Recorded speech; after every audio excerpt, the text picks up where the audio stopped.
The Threxian sovereignty's flagship Absolute Dominion broadcast its ultimatum to every open frequency in the Sol system at 0347 Coordinated Earth Time, a message translated into all 6,000 catalogued human languages by an alien linguistic algorithm that had spent the preceding 3 weeks quietly harvesting Earth's public broadcast networks and delivered in a tone of such total, unshakable confidence that Supreme Overlord Vashtor Kel himself had personally reviewed and approved every word before authorizing its transmission. People of Earth, this is Supreme Overlord Vashtor Kel of the Threxian Sovereignty, commanding a fleet of 600 warships currently holding position at the edge of your solar system. Your species has been assessed, catalogued, and found to possess resources, territory, and strategic position of considerable value to the sovereignty. You will surrender your homeworld and all colonial holdings unconditionally within 26 hours of this transmission. Resistance will result in the immediate and irreversible destruction of your 20 largest population centers. This is not a negotiation. This is a courtesy, extended only because the sovereignty prefers intact infrastructure to ruins. I await your unconditional response. The message reached Earth Defense Command's Central Operations Facility, buried 300 meters beneath the Rocky Mountains, within seconds of its transmission, and General Amara Okonkwo, Supreme Commander of Earth's Combined Planetary Defense Forces, watched it play through twice on the main tactical display before she said a single word to the assembled war council around her. "Confirm fleet strength and disposition," she said finally, her voice carrying none of the panic that had already begun spreading, in real time, across every civilian news network on the planet. "Confirmed at 600 capital-class warships, General," her tactical intelligence chief reported, a weathered veteran named Colonel Dario Vasquez, who had spent the last 11 years of his career preparing, in exactly the quiet, methodical way Earth Defense Command had trained an entire generation of officers to prepare, for precisely this scenario. Fleet composition matches Threxian sovereignty doctrine from 3 prior first contact incidents we've studied. This is not a bluff, General. They have the raw capacity to make good on every word of that ultimatum. Okonkwo absorbed that in silence for a long moment, the particular focused stillness of a commander weighing 26 hours against the full weight of everything Earth had spent the last decade quietly, patiently preparing for a moment exactly like this one. "Get me Director Chen," she said. "Tell her it's time." Outside the buried command facility, across every continent and time zone on the planet, the ultimatum's broadcast had already produced exactly the kind of global reaction Earth Defense Command's Public Affairs Division had spent years quietly preparing contingency plans for, without ever fully believing those plans would need to be executed in earnest. Civilian panic spread unevenly across the planet's population centers in the ultimatum's opening hours, some cities descending into the specific, chaotic scramble of evacuation attempts that had nowhere realistic to go, others settling into a quieter, more disciplined dread as government authorities activated emergency broadcast systems, urging calm and promising updates as they became available. A promise that Earth Defense Command's leadership understood. Even as they issued it, they might not be able to keep in any way that offered genuine comfort. The United Nations Security Council convened an emergency session within 90 minutes of the ultimatum's broadcast, a session that produced, after considerable heated debate among representatives who had spent years preparing diplomatic contingencies for exactly this kind of crisis without ever fully believing it would arrive, a single unified statement: full operational authority over Earth's response, for the duration of the crisis, was formally delegated to Earth Defense Command's unified military structure, with civilian government oversight maintained, but explicitly subordinated to the judgment of General Okonkwo and her War Council for the specific, narrow window the ultimatum's deadline allowed. It was, several council representatives noted in private remarks that would only become public years later, the fastest and most unanimous transfer of emergency authority in the organization's history, driven by a shared, unspoken recognition that a crisis of this scale offered no realistic room for the deliberative pace ordinary diplomatic process required. 3 levels deeper into the same buried facility, in a section of Earth Defense Command's operations center that did not appear on any organizational chart most of the officers upstairs had ever seen, Director Wen Chen received the summons at her own workstation, surrounded by 6 monitors displaying data streams that, if the Threxian sovereignty had known to look for them, would have represented the single most dangerous secret Earth had ever kept from a hostile power. "They want the location," she said to the small team gathered around her, none of whom looked especially surprised because all of them had spent years training for a moment they'd genuinely begun to wonder if they'd ever see arrive. 26 hours to compose a response to an unconditional surrender demand from 600 warships. She allowed herself the smallest, grimmest smile. Good thing we've had considerably longer than that to prepare it. Around her, the team's 4 other permanent members moved to their own stations with the specific, practiced quiet of people who had rehearsed this exact contingency more times than any of them could easily count, though none of them had ever fully believed, in their more private, honest moments, that the rehearsal would one day become the real thing. Master Sergeant Thomas Idowu, the team's lead technical specialist, pulled up the live data feed that had, for 4 years, quietly tracked exactly the kind of information the crisis was about to demand. Analyst Priya Vashti, the team's youngest permanent member, and the only one recruited after Ghost Protocol's foundational years, double-checked the encryption layers protecting their access one final time, the specific, careful discipline of someone who understood that a single mistake in the next 26 hours could unravel 11 years of patient work in an instant. "How current is our access?" Chen asked, though she already knew the answer from the data scrolling across her own primary monitor. "Live as of 6 minutes ago," Idowu confirmed. "Positional data on Vashtorkel himself, updated in real time. Fleet Command authentication protocols still fully intact. Nothing's changed on their end, Director. They still have no idea we're here." Chen allowed herself a long moment to simply look at the data streaming across her monitors.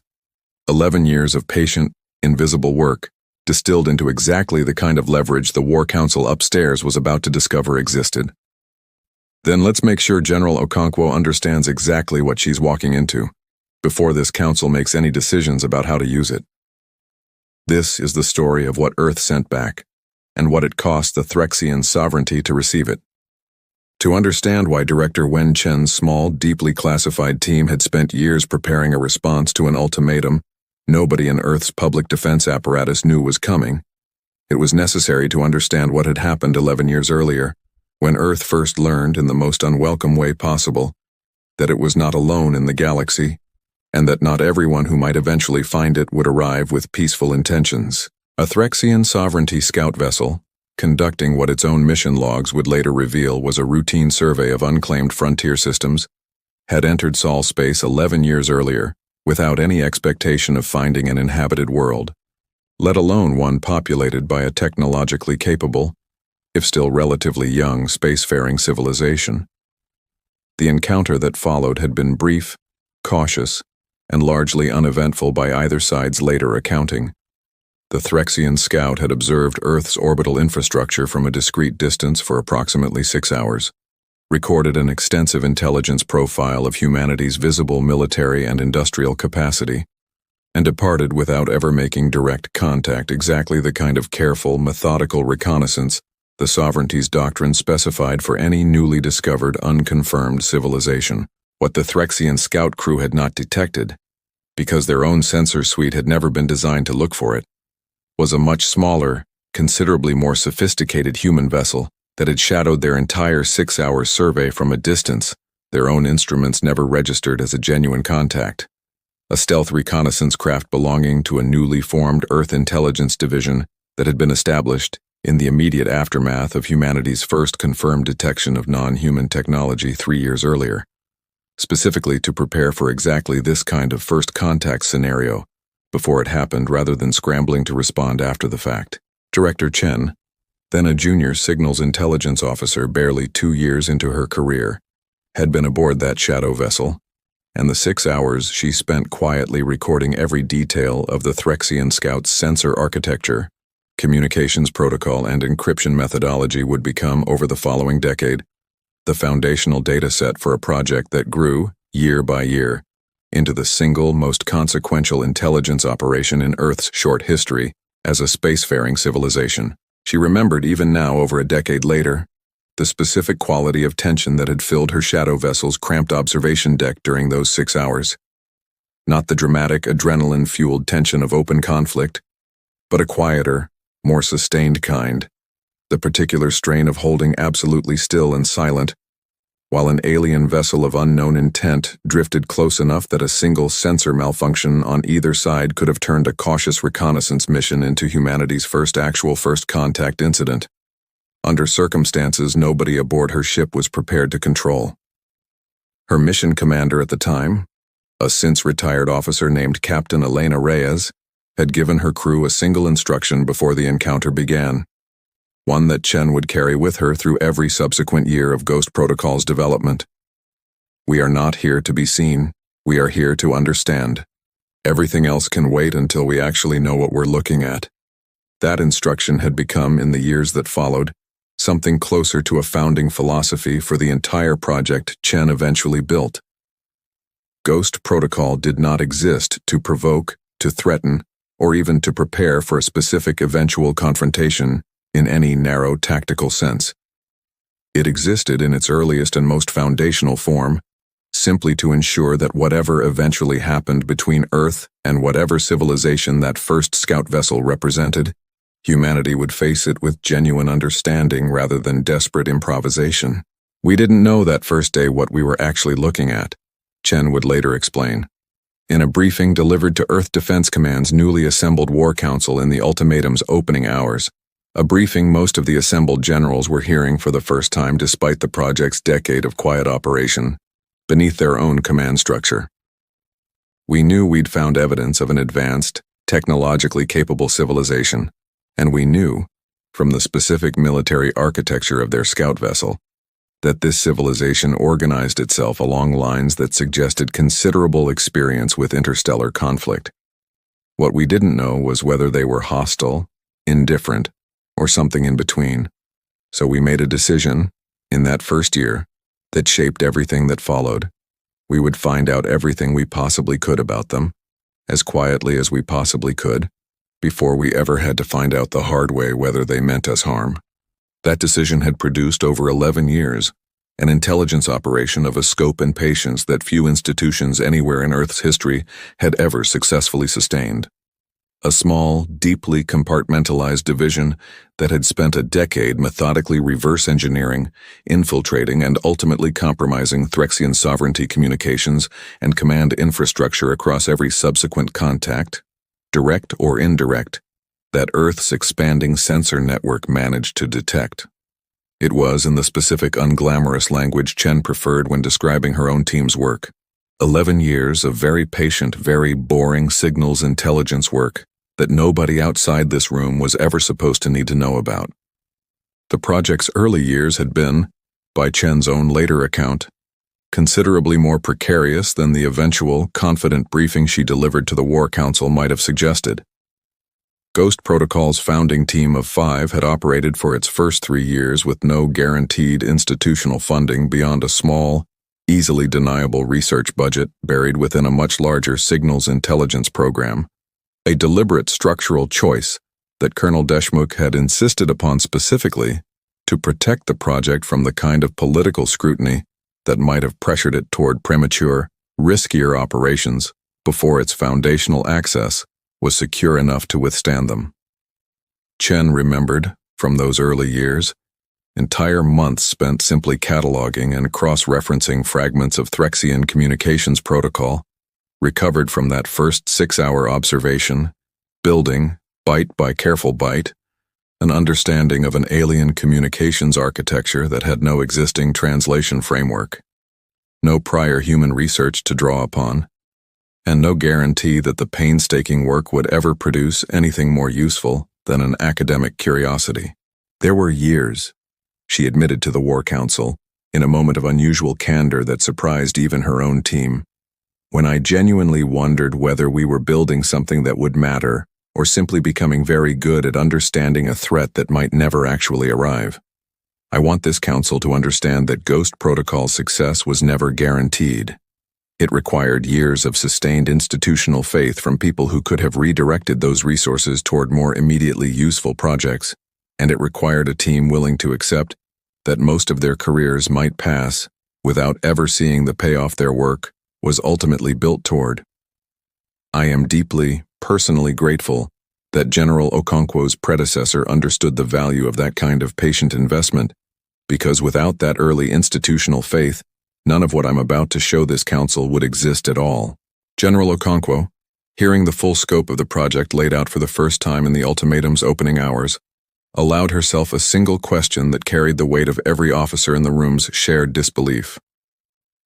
Director Chen, are you telling this council that Earth has had active, ongoing access to Threxian Sovereignty Command communications for years, and that information has never once reached this command structure before today? I'm telling you exactly that, General, Chen said without apology, because she had made her peace with the operational necessity of that compartmentalization long before this moment ever arrived. A project like this only survives 11 years of patient, undetected operation, if the circle of people who know it exists stays as small as humanly possible. Every additional person briefed in is another possible point of failure, another possible leak, another possible reason the sovereignty eventually detects what we've built inside their own network and shuts it down before it ever matters. I understand the frustration in this room. I share it more than most of you probably realize. But I would make the exact same operational security decisions again, because we are about to find out, in the next 26 hours, whether 11 years of that discipline was worth what it cost us to maintain it. The project director Chen had spent 11 years building carried, within the small circle cleared to know it existed, a designation that had never appeared in any official Earth Defense Command budget line or organizational chart. Ghost Protocol, a name chosen deliberately by Chen's original team leader, a since-retired signals officer named Colonel Priya Deshmukh, who had wanted a designation that reflected exactly what the project's success would ultimately require. A human presence inside Threxian Sovereignty Command infrastructure so thoroughly, patiently embedded that its targets would never once suspect it existed until the day Earth needed it to matter. Building that presence had taken the better part of a decade, conducted through a specific, methodical progression that Chen's team had refined across every subsequent Threxian contact Earth's expanding sensor network managed to detect in the years following the original scout encounter. The sovereignty's own expansion, conducted at a pace that suggested considerable confidence in its own military and technological superiority, had inadvertently provided Ghost Protocol with exactly the kind of expanding target surface a patient intelligence operation needed to grow. Additional scout vessels, additional diplomatic feelers extended toward other frontier civilizations the sovereignty had assessed, and in several documented cases subsequently conquered, each new contact point offering Chen's team another opportunity to extend and deepen their access into Threxian command and communications architecture. Master Sergeant Thomas Idowu, the team's lead technical specialist and one of only 4 people who had worked on Ghost Protocol continuously since its founding, had spent years developing the specific, painstaking exploitation techniques that made the operation's continued success possible. A discipline he described in the rare moments he discussed his work outside the project's tightly compartmentalized circle as solving the same puzzle 1,000 times, more carefully each time because the one time you get sloppy is the one time they finally notice you were ever there. Idowu had joined Ghost Protocol in its 2nd year, recruited from a conventional signals intelligence unit, specifically for a rare combination of skills that Colonel Deshmukh's original team had identified as essential to the project's long-term survival. Not merely technical brilliance, which the military's broader intelligence apparatus could supply in reasonable abundance, but a specific, unusual temperament suited to years of unglamorous, invisible work, with no promise of recognition, and a constant underlying risk that a single mistake could unravel everything. He had spent his first 18 months on the project simply learning to think the way Threxian systems engineers thought, building a mental model of an entirely alien approach to network architecture and security doctrine from fragments of intercepted data that offered no direct translation, no Rosetta Stone, nothing but painstaking pattern recognition applied with a patience that bordered, in his own private assessment, on genuine obsession. People assume intelligence work looks like the movies, he told the War Council, in a portion of the briefing that several of the assembled generals would later describe as unexpectedly moving for a technical presentation. Dramatic hacking, tense countdowns, A single brilliant insight that cracks the whole system open in one dramatic moment. It's not like that. It's years of small, careful, boring progress, checked and rechecked, verified against every possible way it could go wrong, because the actual danger was never that we'd fail to find a way in. The danger was always that we'd find a careless way in, get detected, and lose access before we ever needed it. Every single access point we've built into their network took months of careful incremental work to establish without triggering their own security protocols. We didn't rush any of it, because rushing gets you caught, and getting caught doesn't just cost us that one access point. It teaches them what to look for next time, and next time they close the door permanently. 11 years, and we've never once been detected. That's not luck, General. That's a decade of never once cutting a corner, even when cutting corners would have made our jobs considerably easier. The operation's most significant breakthrough had come 4 years earlier, when Ghost Protocol's patient infiltration finally reached deep enough into Threxian sovereignty command infrastructure to access something considerably more valuable than routine communications traffic: the sovereignty's own internal fleet tracking and command authentication systems, the specific foundational network architecture that allowed Threxian commanders across their entire military structure to coordinate operations, verify orders, and, critically, for exactly the scenario Ghost Protocol had always been built to eventually address, maintain real-time positional awareness of their own senior leadership at all times. Idowu remembered the specific night that breakthrough finally resolved. After nearly 8 months of incremental progress toward an access point, his team had begun to privately wonder was achievable at all. I called Director Chen at 2 a.m, he recalled, in a rare moment of levity that briefly lightened the War Council's otherwise tense atmosphere. She didn't even sound surprised, just asked me if I was certain, and when I told her I'd verified it 4 separate ways, she told me to get some sleep and that we'd start building on it properly in the morning.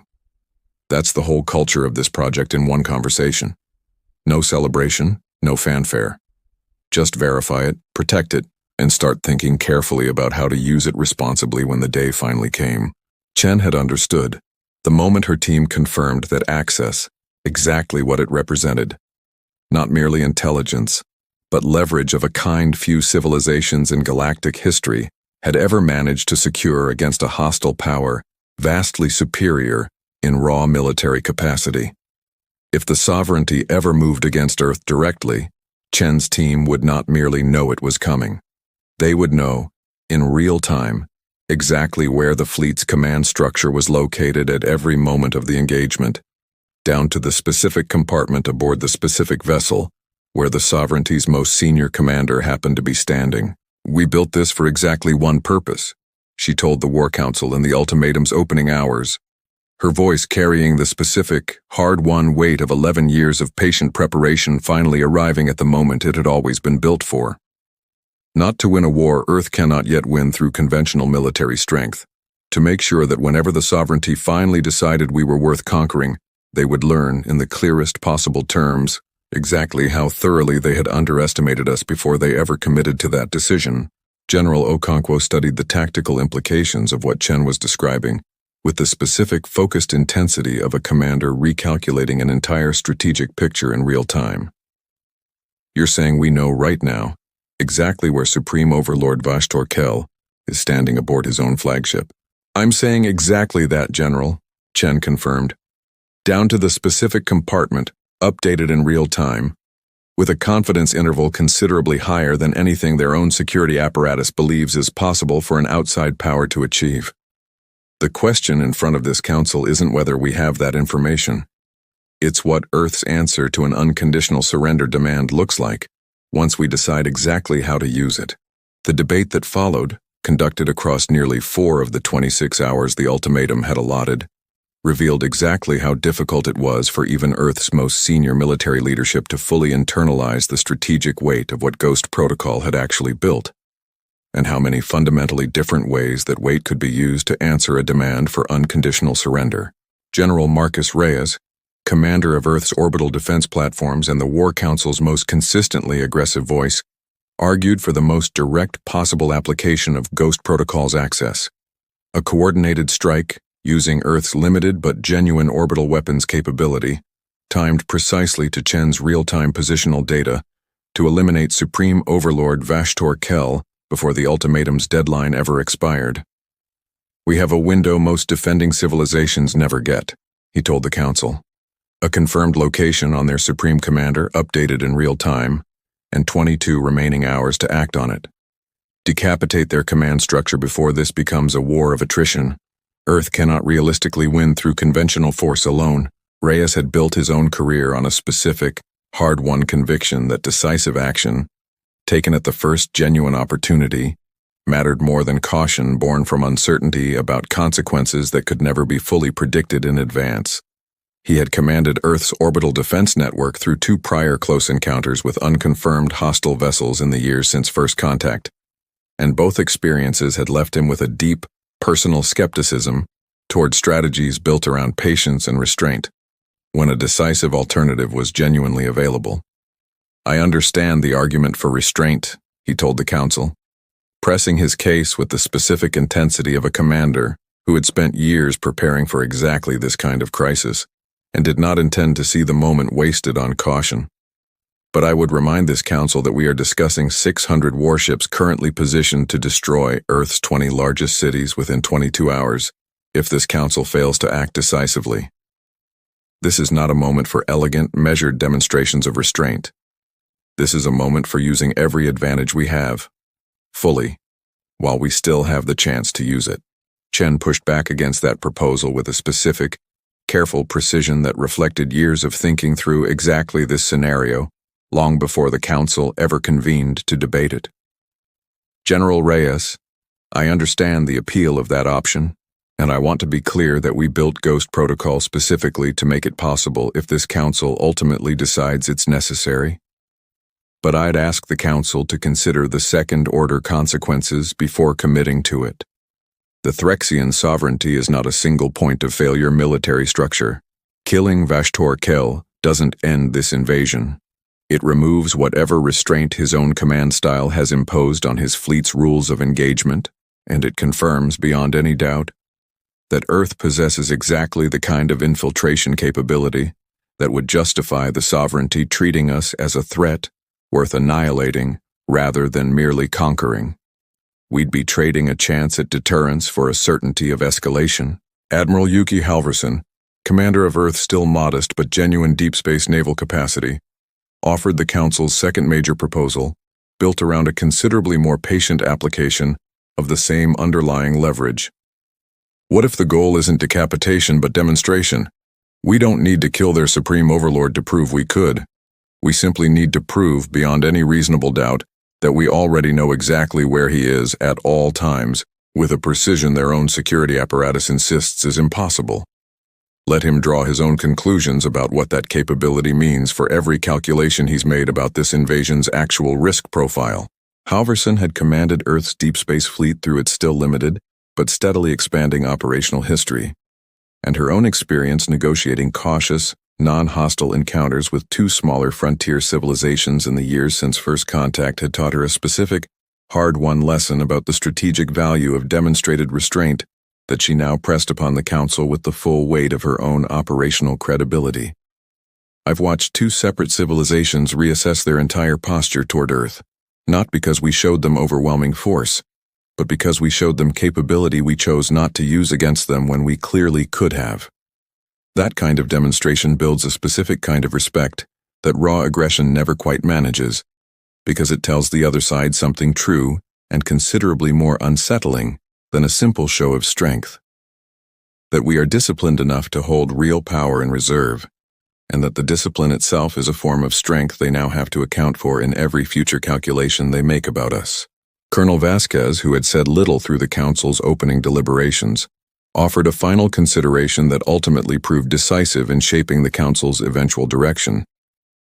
"General, whatever this Council decides, I'd ask you to remember that we are not simply choosing how to respond to this single ultimatum. We are establishing in the next several hours the foundational precedent for how every future confrontation with this sovereignty, and potentially with any other hostile power we eventually encounter, is likely to unfold. If our answer to overwhelming threat is always maximum lethal force the instant we have the capability to deliver it, we teach every civilization watching this outcome that negotiation with Earth is never actually possible once a crisis begins. I don't think that's the precedent this council wants to set, not if we intend to survive in a galaxy with considerably more civilizations in it than just the Threxian sovereignty. The council debated the two proposals for the better part of 2 additional hours, the specific, grinding deliberation of officers weighing an irreversible decision against a deadline that offered no room for a second attempt, if the first answer proved insufficient. It was General Okonkwo, ultimately, who broke the deadlock, drawing on a specific hard-won principle she had carried through 3 decades of military service, long before Ghost Protocol or the Threxian sovereignty had ever entered her strategic calculations. I've spent 30 years learning that the most effective use of overwhelming leverage is rarely the most violent one, she said. A demonstration that leaves the other side alive to fully absorb exactly how thoroughly they've been outmaneuvered does more long-term work than an assassination that simply escalates the conflict into something considerably bloodier for both sides. We're not surrendering. We're also not opening this confrontation with an act that guarantees a war of annihilation neither side fully survives. Director Chen, Admiral Halverson, I want a response built around Admiral Halverson's proposal. We tell them exactly what we know. We let Supreme Overlord Vashtor Kell spend the remaining hours of his own ultimatum understanding, in the most personal terms possible, exactly how completely Earth has already compromised everything he believed was secure. And then we watch what a species that prides itself on decisive strength does when it discovers, for the first time in its own history, that it was never actually the more dangerous party in this confrontation. Earth's response reached the Threxian sovereignty flagship Absolute Dominion 18 hours into the ultimatum's 26-hour deadline, transmitted not through any conventional diplomatic channel, but directly into the sovereignty's own internal command network, using Access Ghost Protocol had spent 11 years patiently building specifically for a moment that had, until this exact hour, remained a carefully guarded theoretical contingency, rather than an operational reality. The message itself, composed by Director Chen and refined through 3 additional hours of careful review by the full War Council, contained no lengthy declaration, no counter-demand, no attempt at diplomatic negotiation of any kind.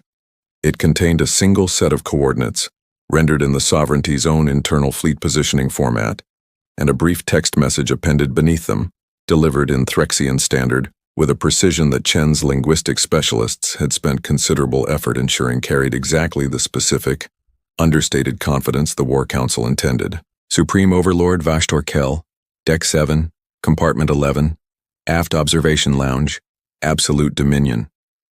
Current as of this transmission. We have had this access for 4 years. We are choosing, today, not to use it. Consider carefully what that choice tells you about everything else you believe you understand about the species you are demanding surrender from. Aboard the Absolute Dominion, Supreme Overlord Vashtor Kell received the transmission personally, delivered by a communications officer whose visible distress at the message's contents told Kell, before he'd even read a single word of it, that something had gone catastrophically wrong with his fleet's carefully maintained assumption of total operational security. The officer, a young lieutenant named Dresk Vorhan, barely 2 years into his commission, had been the first person aboard the flagship to actually read the message in full, a fact that would haunt him for years afterward as the single most disorienting moment of his career. He had processed thousands of routine transmissions in his brief service aboard the Absolute Dominion, and nothing in his training had prepared him for the specific, vertiginous shock of reading his own Supreme Overlord's exact real-time location, described with a precision that matched, impossibly, exactly where Vorhan knew Kell to be standing at that very moment, appended to a message that made clear, in the calmest possible terms, that the species issuing it had possessed this capability for years without ever once using it. Supreme Overlord, Vorhan said, his voice carrying a strain his years of officer training had never fully prepared him to control. I need you to read this immediately. I don't... He hesitated, searching for words adequate to what he'd just processed. I don't fully understand what I'm looking at, but I believe it concerns your immediate personal security. He read the coordinates twice and then, with the specific mounting dread of a commander realizing that the location described matched, with impossible precision, exactly where he was standing at that exact moment, in the exact compartment the message named. He looked up from the display to find his own senior staff watching him with an expression that mirrored, unmistakably, his own dawning horror. "Confirm this is not a deception," he ordered, his voice carrying a strain that 11 conquests worth of unbroken command confidence had never once required of him before. "Sweep every system on this vessel. I want to know how a species we assessed as barely capable of interstellar travel has apparently compromised our internal fleet positioning network to a degree of precision that should be operationally impossible." The sweep his security chief conducted over the following 2 hours confirmed, with a specificity that grew more alarming with every additional system checked, exactly how thoroughly Ghost Protocol's 11 years of patient work had actually penetrated Threxian sovereignty infrastructure.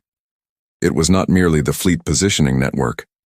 Earth's access, once his security teams began actively searching for evidence of it rather than assuming its absence, appeared to extend into communications relays, logistics coordination systems, and, in a discovery that finally, completely shattered whatever remaining confidence Kel's command staff had managed to maintain through the sweep's earlier findings, portions of the sovereignty's own encrypted command authentication protocol, the specific, foundational security architecture that every Threxian officer had been trained, across generations of institutional doctrine, to consider absolutely unquestionably secure against any outside power. "Supreme Overlord," his security chief reported, her own voice carrying the particular careful strain of an officer delivering findings she understood would fundamentally alter every assumption underlying the entire invasion. "We cannot confirm the full extent of this compromise without a complete infrastructure rebuild that would take weeks we do not currently have. What we can confirm is this. Whatever access this species has built into our network, it did not happen recently. The forensic traces we've identified suggest an operation conducted patiently, incrementally, over a period of years, without triggering a single security alert across our entire command structure in that time." Kel absorbed that assessment in a silence that stretched considerably longer than any pause his staff had witnessed from him across 11 years of decisive, confident command. He was, in that silence, running a calculation he had never once needed to run in any prior conquest. Not whether his fleet could defeat Earth's visible military capacity, which remained, by every conventional metric his intelligence apparatus could confirm, considerably inferior to the sovereignty's own.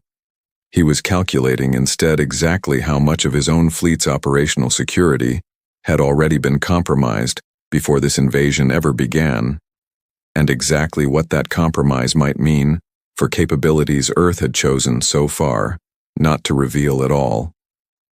Supreme Overlord Vashtor Kel had built his entire 11 conquest career on a foundational principle taught in every Threxian sovereignty command academy since the Empire's earliest expansion campaigns.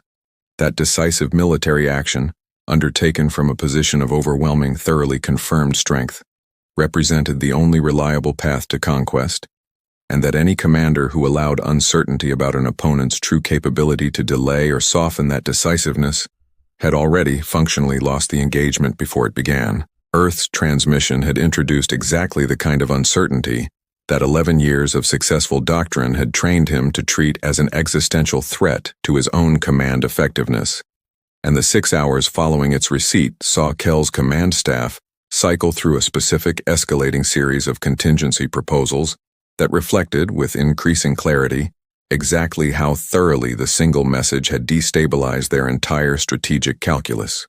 Fleet Marshal Voth Idrain, Kel's most senior tactical commander and a veteran of considerably more direct combat experience than Kel's own command track career had ever required of him, argued forcefully for immediate, overwhelming bombardment. The exact threat the original ultimatum had promised, executed now, before the deadline's remaining hours gave Earth's demonstrated infiltration capability any further opportunity to reveal additional, potentially more dangerous surprises. Supreme Overlord, every hour we delay is an hour this species has to leverage whatever else they've compromised that we haven't yet discovered. I would rather commit to overwhelming force now, against an enemy whose full capability remains uncertain, then wait for that uncertainty to resolve entirely in their favor. Idrain had risen through the sovereignty's military ranks through 11 separate combat deployments across 3 prior conquest campaigns, a record of direct battlefield experience that made him, among Kel's senior staff, the officer most instinctively skeptical of intelligence-driven caution over decisive martial action. He had watched, across those 11 deployments, more than one hesitant commander lose a winnable engagement through exactly the kind of paralysis he now feared was beginning to take hold of his own supreme overlord's judgment, and he pressed his case with the specific, blunt urgency of a soldier who trusted decisive violence over careful deliberation in almost every circumstance his career had ever presented him with. "I understand the security chief's caution, Supreme Overlord. I have commanded soldiers into engagements against enemies whose full capability we never fully understood before the fighting began, and I have learned across those campaigns that waiting for perfect information before acting is itself a decision, and usually the worst one. We came here to conquer a world. I do not believe the correct response to discovering that world is more capable than we assessed is to abandon the conquest before we've even tested whether their conventional military can actually match their apparent intelligence capability." Security Chief Ves Kalorn, whose own forensic sweep had first confirmed the scope of Ghost Protocol's infiltration, offered the Council's most cautious counter-argument, built on a specific, uncomfortable observation that none of Kel's other senior staff had yet fully articulated. "Fleet Marshal, I would ask this Council to consider what Earth's actual message tells us, beyond the raw fact of the compromise itself. They had 4 years of access sufficient to eliminate our Supreme Overlord at any moment of their choosing, and they chose deliberately not to use it, even now, even after we delivered an ultimatum threatening the destruction of their homeworld. That is not the behavior of a desperate, cornered species making a final, hopeless gesture of defiance. That is the behavior of a species demonstrating with considerable discipline exactly how much additional capability they are choosing to withhold. I would ask this Council, if this is what they've shown us, what have they chosen not to show us at all?" Kalorn had spent 15 years building the sovereignty's own security doctrine, and the specific professional humiliation of discovering that doctrine had failed so completely, for so long, without a single detection across 4 years of active compromise, weighed on her considerably more personally than she allowed her voice to fully betray in the Council chamber. She had reviewed, in the hours since the message's arrival, every security audit her own division had conducted across the compromise systems in the preceding years, and had found in each one the same specific, unsettling pattern. Nothing. No anomaly, no unexplained data traffic, no trace evidence that any competent auditor would have flagged as suspicious because Ghost Protocol's operators had understood, with a discipline her own doctrine had never fully anticipated needing to defend against, exactly how to make their presence indistinguishable from the network's own routine background activity. "I want this Council to understand something else," she continued, when Fleet Marshal Idrain's expression suggested he remained unconvinced by her earlier point. "I have spent 15 years building this sovereignty's security doctrine around the assumption that any intrusion, however sophisticated, would eventually produce a detectable signature if we monitored carefully enough and long enough. 4 years, Fleet Marshal. 4 years of active compromise, and not one detectable signature. I do not know how to build a defense against a species capable of that level of discipline, because everything my doctrine has taught me about intrusion detection assumes an adversary who eventually makes a mistake. This adversary did not make a mistake, not once in 4 years. I would ask this Council to sit with that fact before committing to any strategy that assumes we still understand the actual shape of the threat in front of us." Kel absorbed both arguments with the specific, uncharacteristic hesitation of a commander confronting, for the first time in 11 conquests, a genuine strategic uncertainty his own doctrine had never fully prepared him to navigate. He had spent his entire career treating decisiveness as the foundational virtue of effective command. He understood now, with a clarity that arrived considerably too late to have prevented the situation entirely, that decisiveness built on incomplete information was simply a more confident form of the same error, every overconfident commander before him had eventually made. It was, in the end, a private communication from the sovereignty's own civilian government, delivered directly to Kel's flagship through a channel his own security chief confirmed, with visible relief, had not been compromised, that finally resolved the Council's paralysis.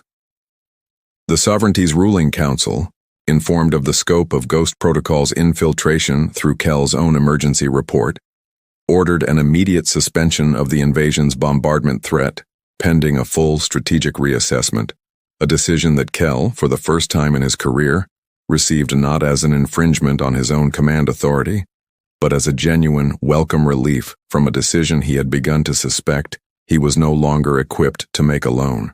The formal Threxian response reached Earth Defense Command 2 hours before the original ultimatum's deadline would have expired, transmitted through the same conventional diplomatic channel the original demand had used, in a tone that carried none of the absolute, unshakable confidence of the message that had opened this confrontation 24 hours earlier. Earth Defense Command, this is Supreme Overlord Vashtor Kel of the Threxian Sovereignty. The Sovereignty's ruling council has authorized me to suspend our previous ultimatum pending a full diplomatic engagement between our two governments. I will not pretend this represents a change in our assessment of your species' conventional military capacity, which remains, by every measure our intelligence can confirm, considerably inferior to our own fleet's capability. But your demonstration has raised questions about the completeness of that assessment that this sovereignty is not prepared to resolve through immediate, irreversible military action. We propose formal negotiations, conducted on neutral terms, to establish the actual scope of what separates our two civilizations, before either side commits to a conflict whose true costs neither of us can currently calculate with confidence. General Okonkwo received the transmission in the same buried command facility where the crisis had begun 24 hours earlier, and allowed herself, for the first time since the ultimatum's arrival, a single genuine breath of relief before turning to the assembled war council with the specific, measured satisfaction of a commander who understood exactly how narrow the margin between this outcome and a considerably more catastrophic one had actually been. She thought, in that quiet moment before addressing her council, of the specific weight the preceding 24 hours had placed on every decision she'd made, and of the particular, private uncertainty she had carried through each one without ever allowing it to show in front of the officers depending on her judgment. She had built her entire career on a foundational belief that measured restraint, properly applied, usually outperformed maximum aggression over the long run, a belief that had guided decisions across 3 decades of increasingly senior command, but which had never, until this crisis, been tested against stakes this absolute, this immediate, this impossible to walk back if her judgment proved wrong. She allowed herself, in the privacy of her own thoughts, a moment of genuine gratitude that the judgment had held. "Director Chen," she said, "I believe this council owes your team a debt we're not going to be able to fully repay through any formal commendation process. 11 years of patient, invisible work, and it bought us exactly the outcome we needed at exactly the moment we needed it." Chen accepted the acknowledgement with the same careful, understated professionalism that had defined her entire career within Ghost Protocol's tightly compartmentalized world. "I'd remind the Council that this isn't over, General. We bought time and leverage, not victory. The sovereignty remains, by every conventional measure, considerably more powerful than Earth's visible military capacity. What we've demonstrated is that they can no longer assume total operational security when planning any future action against us, and that uncertainty is worth considerably more, over the long term, than the temporary tactical advantage a single decapitation strike might have purchased us today. But it's leverage, General, not resolution. The real work of turning 18 hours of demonstrated capability into a durable peace is only beginning." The formal negotiations that followed, conducted over the subsequent 8 months through a carefully structured diplomatic framework that both governments' representatives spent considerable effort building from nearly nothing, would eventually produce a formal non-aggression treaty between Earth and the Threxian sovereignty, not the total capitulation the sovereignty had originally demanded, nor the decisive military victory some of Earth's more aggressive strategists had briefly argued for in the crisis's opening hours, but a considerably more durable outcome built on the specific, hard-won recognition, on both sides, that neither government fully understood the other's true capability, and that the resulting uncertainty made outright conflict a risk neither side was prepared to accept, without exhausting every alternative first. The Sol Ultimatum, as the crisis came to be formally known in the years following its resolution, fundamentally reshaped Earth's understanding of exactly what kind of defense a young, conventionally outmatched civilization could realistically build against a hostile power possessing overwhelming raw military superiority. It was not, as several early public accounts of the crisis mistakenly characterized it, a story about Earth secretly possessing military strength equal to the sovereignty's own fleet. It was a story about the specific, considerable strategic value of patient, disciplined intelligence work, conducted over years rather than months, by a small team willing to accept the operational security burden of near-total secrecy, in exchange for the eventual, decisive leverage that discipline made possible.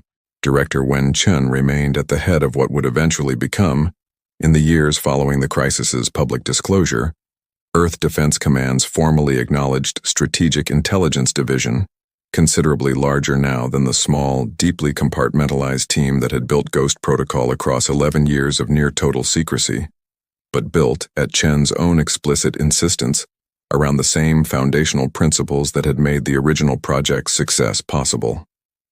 Patience is not passive, she told the division's first formally recruited class of new officers, in a training address that would become required, listening for every subsequent generation of Earth intelligence personnel. Patience, properly disciplined, is the most active strategic asset a young civilization can build against an opponent who assumes strength is measured only in ships and weapons.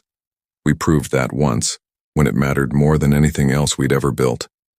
I expect every one of you to understand exactly why that lesson is worth carrying forward, long after the crisis that taught it to us has become a chapter in a history book rather than a live and present danger.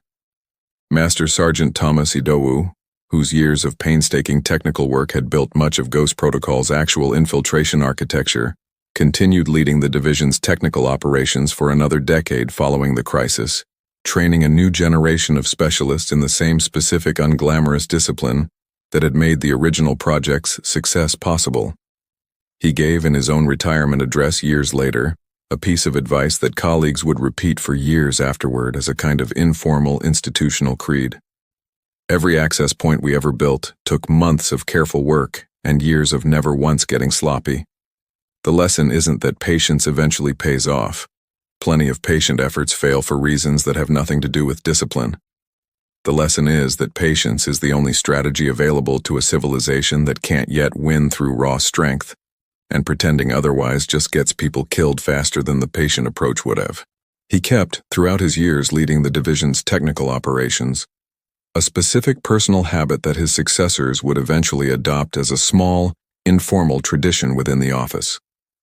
A single framed printout, hung above his own workstation, of the exact coordinate message Chen's team had transmitted to the Absolute Dominion on the crisis's 18th hour, unmodified except for a single handwritten note Idowu had added himself in the weeks following the crisis's resolution. It read simply, "This is what 11 years of never getting sloppy actually buys you. Remember that the next time patience feels like wasted effort." General Amara Okonkwo, whose measured decision in the crisis's opening hours had shaped the specific restrained form Earth's ultimate response took, spent the remainder of her career advocating for exactly the kind of careful strategic balance her decision that day had represented. Neither the aggressive decapitation strike General Reyes had originally proposed, nor total passivity in the face of overwhelming threat, but the specific, disciplined middle path of demonstrated capability withheld from full use, precisely because withholding it, at the moment it mattered most, proved considerably more valuable than spending it all at once. Supreme Overlord Vashtor Kell, whose 11 conquest career had ended functionally, the moment he received a coordinate confirming exactly how thoroughly his own command security had been compromised, spent the years following the crisis leading the Threxian sovereignty's own internal reassessment of its intelligence and security doctrine, driven by a specific, hard-won understanding he articulated years later, in the one formal address he ever gave, discussing the crisis publicly. We assessed Earth by the only metric our doctrine had ever taught us to measure: visible military strength. We learned, in the span of 18 hours, that visible strength is not the same as total strength, and that a species patient enough to hide its true capability for over a decade is considerably more dangerous than a species that simply matches our own fleet ship for ship. I do not know how many other civilizations we have similarly misjudged. I know only that Earth taught this sovereignty a lesson in humility that our doctrine had never once required us to learn before. And I would rather every officer under my command absorb that lesson from a diplomatic crisis than from a battlefield we cannot survive. The formal treaty between Earth and the Threxian sovereignty, signed 8 months after the crisis's resolution, opened with a single clause that both governments' negotiators had insisted upon, including, over the objections of legal advisors on both sides who considered it unnecessarily poetic for a formal diplomatic document. It read, in its entirety, as a permanent, mutual acknowledgement of exactly what the Sol Ultimatum had taught both civilizations about the danger of mistaking an opponent's silence for weakness. Strength withheld is still strength. Patience is not the absence of power. It is power choosing deliberately when it is finally time to be seen.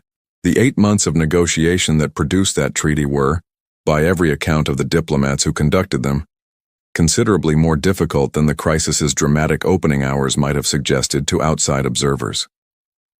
Earth's negotiating team, led by a career diplomat named Ambassador Salari Van, who had built her reputation on considerably smaller, less consequential interspecies negotiations before the crisis abruptly thrust her into the most significant diplomatic assignment in human history, spent the first 2 months of talks simply establishing a basic, mutually verifiable framework for confidence-building measures that neither side fully trusted the other to honor without extensive, ongoing verification.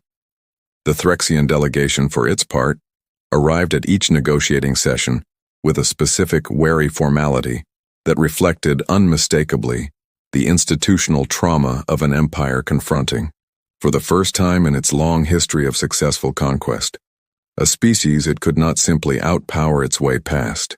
The hardest part of those 8 months wasn't disagreement, Ambassador Van said, in a retrospective interview conducted years after the treaty's signing. It was the specific, exhausting work of building trust between two governments who had just spent 18 hours demonstrating in the most vivid possible terms exactly how thoroughly they could each threaten the other's existence. Every session started from a baseline of mutual, entirely justified suspicion. We built the treaty one small, verifiable commitment at a time, because neither side was prepared to accept a large commitment without months of smaller ones proving the other side actually meant what they said. General Okonkwo's own career, in the years following the crisis, reflected the same specific philosophy of measured restraint that had defined her decisive intervention in the War Council's opening hours. She rejected 2 subsequent offers of promotion to a considerably more prestigious ceremonial post within Earth's expanding defense apparatus, choosing instead to remain in direct operational command of the same combined planetary defense forces she had led through the crisis, training successive generations of officers in the specific, hard-won principle that had guided her own most consequential decision. The instinct toward decisive, overwhelming force is not wrong, she told her own staff college graduating classes, in an address she delivered personally every year until her retirement. It is simply incomplete. The truly decisive commander understands not just when to use overwhelming force, but when the more decisive choice is demonstrating that force exists without ever spending it. That is a considerably harder lesson to teach than simple aggression, and I intend to spend the rest of my career making sure this Navy never forgets it.